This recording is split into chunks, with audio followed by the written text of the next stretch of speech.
Baik, perkenalkan nama saya Ega Umam Adiatma. Saya dari Prodi Sistem Informasi, nomor induk mahasiswa 0545323988. Di sini saya akan menjelaskan dua program Java yang saya buat, yaitu program pencarian menggunakan algoritma depth first search untuk melakukan penelusuran graf secara mendalam dari satu node ke node lainnya, serta program pencarian menggunakan algoritma breadth first search untuk melakukan penelusuran graf secara melebar dari level ke level berikutnya. Video ini saya buat dalam rangka mengerjakan tugas 3 mata kuliah struktur data.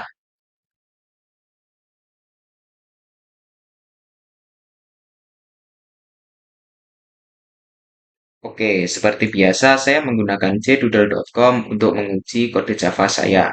Untuk yang pertama adalah program Depth First Search atau DFS. Di sini public class DFS ada bagian graph yang berfungsi untuk menyimpan graf berupa adjacency list. Misalnya node A1 yang terhubung dengan node A2 dan A3, visited untuk mencatat node mana saja yang sudah dikunjungi agar DFS tidak berulang-ulang ke node yang sama alias avoid infinite loop, serta traversal order untuk menyimpan urutan kunjungan DFS dari awal sampai akhir. Kemudian public DFS. Ini disebut dengan constructor. Jadi saat objek kelas DFS dibuat, graf langsung diinisialisasi. Semua edge atau hubungan node disiapkan di fungsi initializeGraph. Ini. Di bawahnya ada private void initializeGraph. Ini.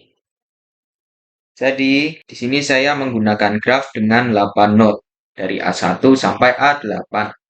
Setiap put di sini berarti menambahkan node dan daftar tetangga atau daftar node lain yang terhubung dengannya. Untuk setiap node-nya sendiri saling terhubung. Misalnya A1 terhubung ke A2 dan A3, terus A2 terhubung lagi ke A1, A4, A5.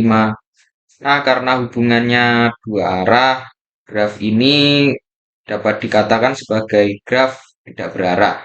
Kemudian ada fungsi utama untuk pencarian DFS. Nah, yang public boolean ini ya, public boolean itu. Di sini visited dikosongkan untuk pencarian baru. Begitupun traversal order yang juga dikosongkan. Di bagian ini, program mencetak informasi awal.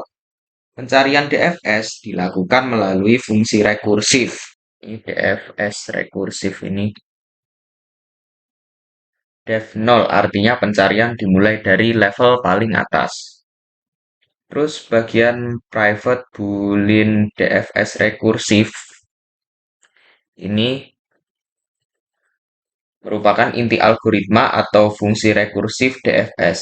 Cara kerjanya, dia mencetak node yang sedang dikunjungi atau diperiksa, lalu menandai current sebagai node yang telah diperiksa, kemudian menambahkannya ke dalam daftar urutan pemeriksaan node.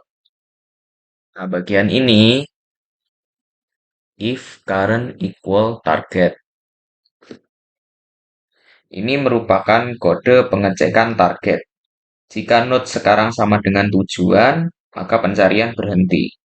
Outputnya yang ada di level 5 ini ya, target A8 ditemukan.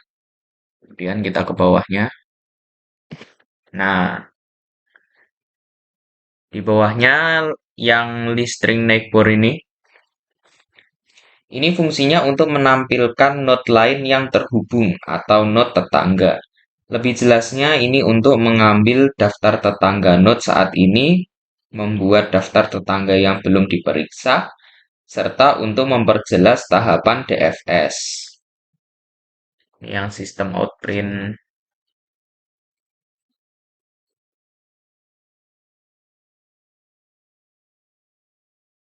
Lalu di bawahnya lagi yang for string neighbor. Ini adalah bagian rekursi DFS. Jadi DFS itu selalu mengambil tetangga pertama yang belum dikunjungi. Kemudian DFS masuk lebih dalam. Ini yang depth plus 1. Ini. Jika target ditemukan di kedalaman yang lebih dalam, langsung return true dan berhenti. Jadi kalau DFS itu dia menelusuri satu jalur sampai mentok, baru mundur dan mencoba jalur lain. Kemudian bagian public void print traversal order. Ini untuk menampilkan hasil akhir pencarian, yaitu urutan node yang dilewati. Fungsi main ada di public static void main string arg ini. Di sini kita membuat objek DFS mencari dari A1 hingga A8. Apabila ketemu, maka akan menampilkan urutan kunjungan. Namun jika tidak ditemukan, maka akan menampilkan pesan gagal. Outputnya seperti ini ya, yang contoh berhasilnya. Coba sekarang kita ganti bagian ini. Mana tadi?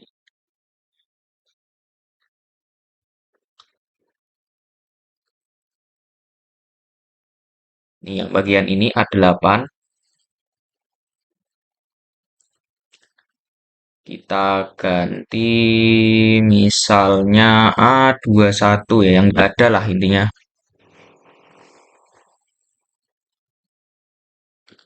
Execute.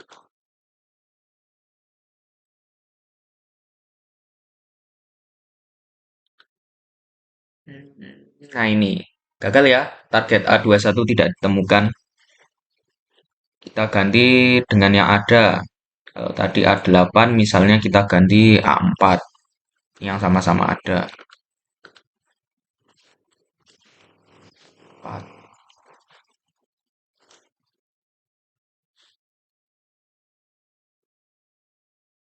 Itu hasilnya begini ya. Ada. Begitupun jika kita coba yang lain. Misalnya A7.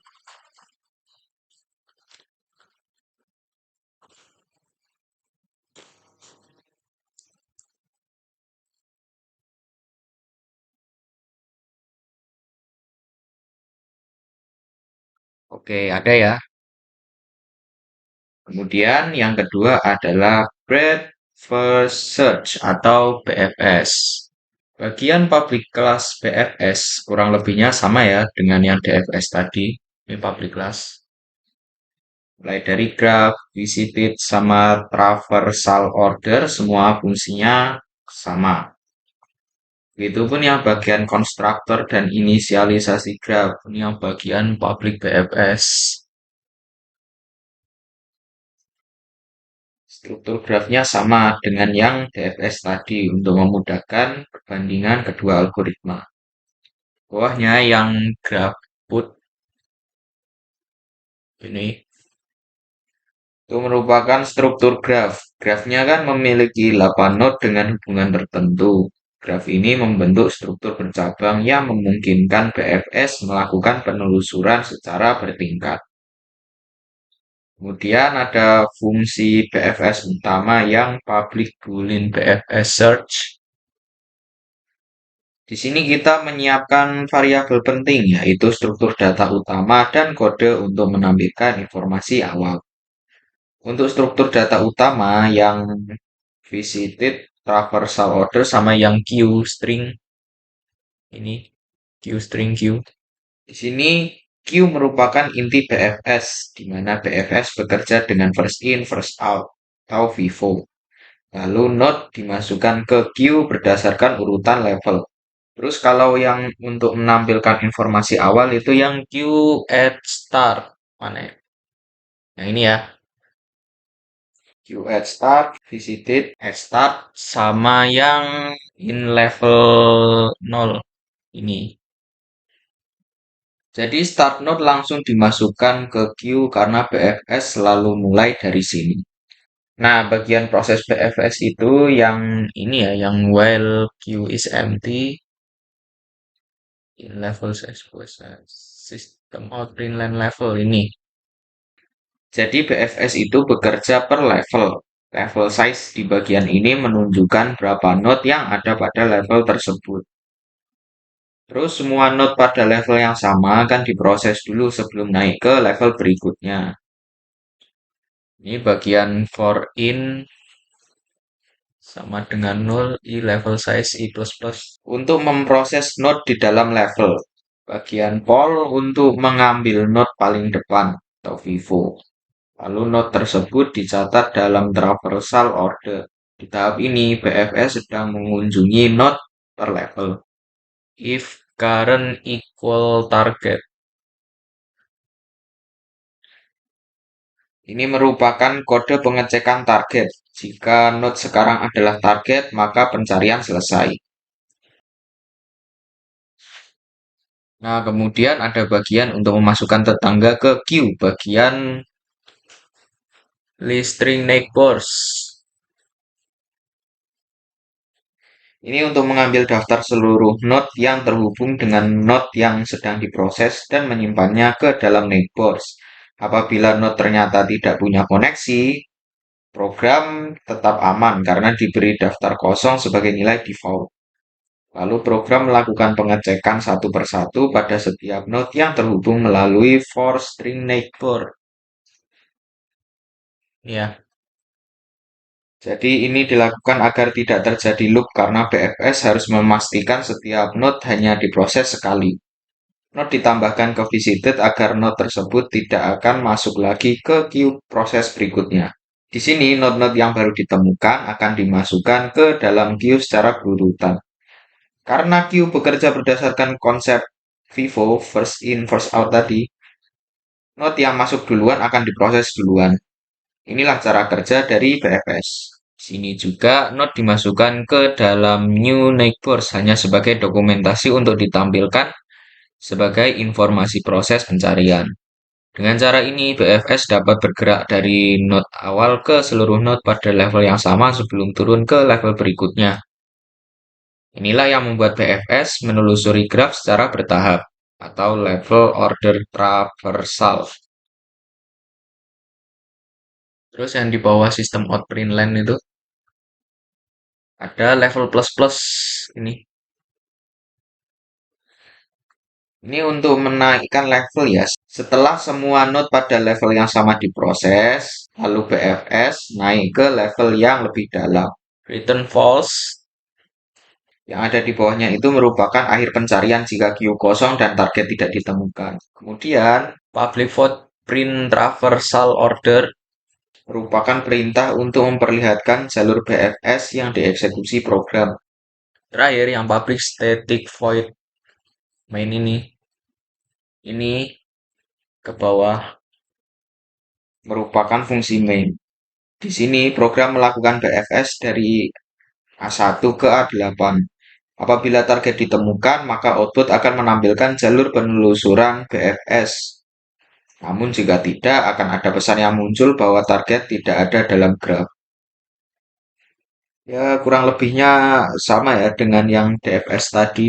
Ini kita coba yang nggak ada, misalnya 12. 12. Seperti apa hasilnya?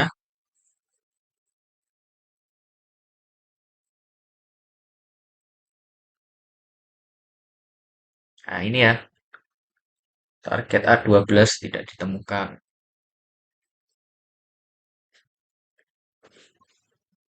Malah A5 yang ada. Seperti apa prosesnya mencari A5?